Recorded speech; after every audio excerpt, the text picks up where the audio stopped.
संजय राउत ने बागी विधायकों को चैलेंज किया। हम हार मानने वाले नहीं हैं, कहा संजय राउत ने। सड़क से सदन तक लड़ाई हम जीतेंगे। राउत ने कहा, हमने वापस आने का मौका दिया और अब बागियों के पास हाथ से वक्त निकल गया। अब हम चैलेंज कर रहे हैं कि वापस आकर दिखाएं।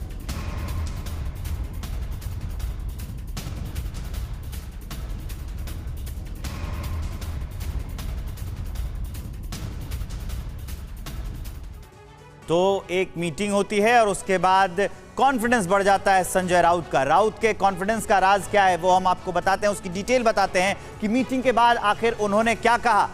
बयान ये था कि हम हार नहीं मानेंगे, फ्लोर टेस्ट में हम जीतेंगे। अब बात नहीं होगी, वक्त निकल गया है, हम पूरी तरह से तैयार हैं। विधायक मुंबई आए फिर हम दिखाएंगे। राउत का कॉन्फिडेंस जो आखिर बढ़ गया उसका राज क्या है। बयान यह है कि हम हार नहीं मानेंगे। इसके संकेत क्या है? इस बयान के संकेत ये कि कोई सीक्रेट समीकरण जरूर बना है। उसके बाद यह बयान आया है। अगला बयान, फ्लोर टेस्ट में हम जीतेंगे। संकेत ये कि सहयोगियों के साथ कोई नई रणनीति बनी है। उसके बाद ये कॉन्फिडेंस जागा है कि कह रहे हैं कि फ्लोर टेस्ट में हम ही जीतेंगे। अब बात नहीं होगी, वक्त निकल गया है। पवार के साथ मीटिंग में प्लान बदला, उसके बाद ऐसे बयान सामने आए। हम पूरी तरह से तैयार हैं। इसके संकेत यह है कि कानूनी प्रक्रिया में जीत का उन्हें भरोसा है, इसलिए उन्होंने कहा कि हम पूरी तरह से तैयार हैं। विधायक मुंबई आए फिर हम दिखाएंगे। संकेत इस बयान की यह है कि सड़क पर जवाब देने की तैयारी है, क्योंकि उन्होंने कहा था कि अभी शिव सैनिक सड़क पर नहीं उतरे हैं। तो विधायक मुंबई आए फिर हम दिखाएंगे, क्योंकि सड़क पर जवाब देने की तैयारी होगी। इसके संकेत यही नजर आते हैं। अब क्या है कि मीटिंग होती है और मीटिंग के बाद इनके तेवर बदल जाते हैं। हम आपको बताते हैं कि कल क्या था और उसके बाद मीटिंग होती है और मीटिंग के बाद आज जो बयानों में अंतर आया वो समझा देते हैं। कल बयान आ रहे थे कि विधायक आए बात करें, ये कह रहे थे। उसके बाद मीटिंग होती है शरद पवार और संजय राउत की। आज का बयान है कि बात करने का वक्त निकल गया। कल जो बयान आ रहे थे उसमें यह देखने को मिल रहा था कि हम बात करने को तैयार हैं। मीटिंग के बाद आज कहते हैं कि अब कोई बात नहीं होगी। कल पत्राचार से काम नहीं चलेगा। आज चैलेंज करते हैं कि वो मुंबई आए। कल का बयान था जो भी मांगे हैं सुनी जाएंगी। आज है कि हम तैयार हैं, हार नहीं मानेंगे। तो कल और आज में मीटिंग के बाद ये अंतर, गठबंधन तोड़ने पर भी विचार होगा। कह रहे थे कि अगर वो विधायक आ जाते हैं तो हम एनसीपी कांग्रेस से अलग हो जाएंगे, लेकिन आज मीटिंग होती है। उसके बाद सड़क से सदन तक हम जीतेंगे, ये बयान सामने आया है। मीटिंग के बाद ऐसे पावर जो है, जो पवार बूस्टर हैं, शिवसेना के नए तेवर, यानी कि पावर जो बदला है, जो तेवर बदले हैं वो पवार बूस्टर बने हैं और शिवसेना के तेवर बदल गए मीटिंग के बाद। और अहम खबर यह कि शिवसेना भवन पहुंचे हैं सांसद ओम राजे। ये एक्सक्लूसिव खबर आपको हम दिखा रहे हैं। टीवी 9 से बातचीत में ओम राजे ने कहा, फ्लोर टेस्ट में सब पता चल जाएगा, यह संकट जल्द हल हो जाएगा।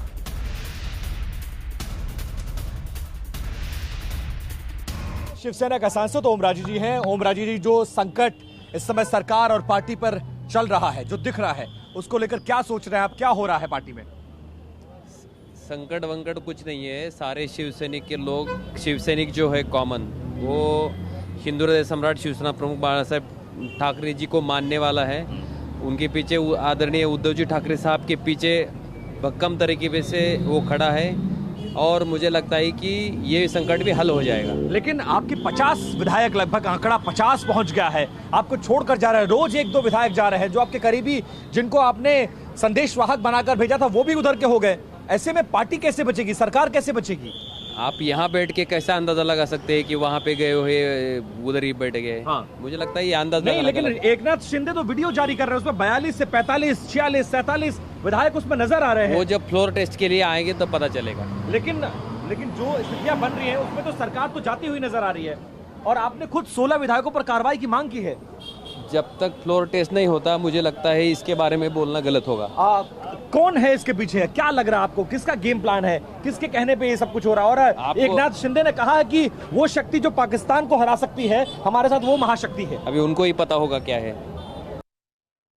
ये ओम राजे हैं, ओम प्रकाश राजे निम्बालकर इनका पूरा नाम है और उस्मानाबाद से आते हैं, मेंबर ऑफ पार्लियामेंट हैं। और आप देख रहे हैं कि एक स्थिति जो सामने दिखाई दे रही है, एक सच जो सामने दिखाई दे रहा है, उसको नकारना और एक दूसरी लाइन जो पार्टी को इस समय खासतौर से उद्धव ठाकरे को सूट करती है, वो टो करना बहुत मुश्किल और बड़ा चैलेंजिंग है इस समय तमाम लीडर्स के लिए, लेकिन ये किया जा रहा है। हमारे साथ विपिन मौजूद है। विपिन, हम लगातार देख रहे थे कि वो सहजता नहीं थी, बात करते करते आगे बढ़ने में ही उनको भलाई दिखाई दे रही थी।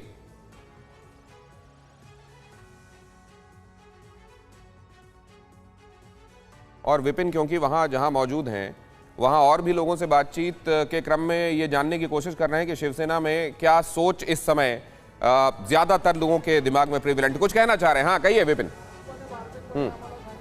कहिए, देख रहे हैं हम आपको। दिनेश, देखिए, बैठक खत्म हो चुकी है औपचारिक रूप से। बहुत सारे ऐसे लोग हैं जो बैठक में शामिल थे, बाहर आ चुके हैं और इस वक्त आप हमारे साथ मौजूद हैं। आप बैठक में शामिल थे, लगभग 1.25 घंटे बैठक चली। आदित्य ठाकरे मौजूद थे, तमाम सांसद, विधायक, विधान परिषद सदस्य मौजूद थे। सबसे ज्यादा निगाहें थी कि उद्धव ठाकरे इस बैठक में क्या कहने वाले हैं, क्या संदेश दिया उन्होंने कैडर को। उद्धव साहब ने ये संदेश दिया हम लोगों को, डरने का नहीं, लड़ने का। अपन ग्रास लेवल से दोबारा उठाएंगे। ये सब गद्दार है, इनको जाने दो। ये पहले से इनका 1 साल से ऐसा ही चालू था और जनता में संभ्रम निर्माण करने का काम कर रहे हैं, लेकिन ऐसा ये संभ्रम में मत पड़ो। आजकल तुमको भी बोलेंगे उद्धव साहब ही भेजे है, ऐसा कुछ नहीं। साहब हमको साहब ने हमको बोला है, ये अपने में नहीं है अभी से, आज से। ठीक है, लेकिन एकनाथ शिंदे जो इस पूरे घटनाक्रम, इस पूरे खेल के सबसे बड़े खिलाड़ी है, कैप्टन है, उनको लेकर भी उन्होंने तंज कसा, उनके बेटे पर तंज कसा। क्या कुछ कहा अंदर, क्या संदेश दिया अंदर? यही आदित्य साहब ने भी यही कहा कि जो भी है इन लोगों का पहले से ऐसा चालू था, 1 साल से चालू था। और जब अभी एमएलसी का चुनाव हुआ तभी भी इन लोगों का हमारे ध्यान में आया था, तभी से इनका यही चालू था। इसलिए ये गए हैं, इनको जाने दो, अपन लड़ेंगे। लड़ेंगे, लड़ने का संदेश तो दिया, लेकिन आप लोग के लिए कितना मुश्किल होगा दादा? लड़ने का संदेश तो दिया, लेकिन आप लोगों के लिए कितना मुश्किल है और कैसे आप लोग देख रहे हैं इस पूरे मामले को, मुझे ये बताइए और समझाने की कोशिश करिए कि अंदर अब जो संदेश लेकर जा रहे हैं उसको नीचे कैडर तक कैसे पहुंचाएंगे। हम बाला साहेब के सैनिक हैं, बाला साहेब के सैनिक को कुछ भी मुश्किल होता नहीं। जो लड़ने का संदेश दिया है उससे डबल जोर से हम लड़ेंगे। किसके सैनिक हैं जो बैठे हुए हैं वहां गुवाहाटी में? लेकिन सामने बीएमसी के चुनाव हैं, सामने बीएमसी के चुनाव हैं, महानगर पालिका के चुनाव हैं, नगर पालिका के चुनाव हैं। उसमें कितनी बड़ी मुश्किल के दौर से पार्टी गुजर रही है, उसको लेकर क्या निर्देश दिए हैं? शिवसेना कभी भी मुश्किल में नहीं रहती है। जो शिवसैनिक जिनको चुन के जाते हैं, कारपोरेटर होने दो, एमएलए होने दो, वो शिवसैनिक चुन के देते हैं। ऐसे कारपोरेटर कितने आए, कितने गए, एमएलए गए, लेकिन शिवसैनिक जगह पे है। लेकिन इसके विधायकों के लिए क्या कहेंगे जो गुवाहाटी में बैठे हैं?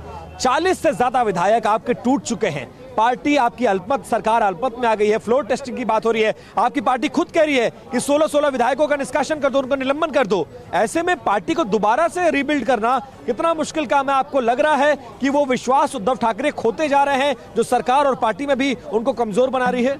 ऐसा कुछ है नहीं। शिवसैनिक बाला साहब का शिवसैनिक है। बाला साहब ने हमें जो विचार दिया वो विचार से शिवसेना फिर खड़ी रहेंगे। और जो विधायक गुवाहाटी गए उनको अगर बात करना था तो उन्होंने महाराष्ट्र में रहना चाहिए था। और गुवाहाटी से जब इधर आएंगे वो टाइम, वो मैं दावे के साथ कहता हूँ। एक बात और कही जा रही है कि जो विधायक गए हैं टूटकर वो मुंबई आकर दिखाएं, तो ये सीधे तौर पर धमकी, अगर आएंगे तो क्या होगा उनका? फिर कैसे शिवसैनिक कैसे बड़ा संघर्ष होगा? वो जिस दिन बम्बई में आएंगे उस दिन सुने, वो जिस दिन बम्बई में आएंगे उस दिन वो शिवसेना को वोट देंगे। आप सुना क्या? अच्छा, क्या बोले? जिस दिन मुंबई में वो पैर रखेंगे उस दिन उसको शिवसेना को वोट देना पड़ेगा। नहीं वोट दिया तो क्या करेंगे? जो विधायक टूटकर गए हैं, बंबई आए और वोट नहीं दिया, तो उसको लेकर क्या करेंगे आप लोग? शिवसैनिकों के लिए उद्धव ठाकरे का संदेश क्या है? आप देख रहे हैं, अगर उनमें इतनी हिम्मत होती, 50 एमएलए है उनके पास, तो गुवाहाटी में जाके उनको बैठ के वहाँ से फोटो सेशन करने की नौबत क्यों है?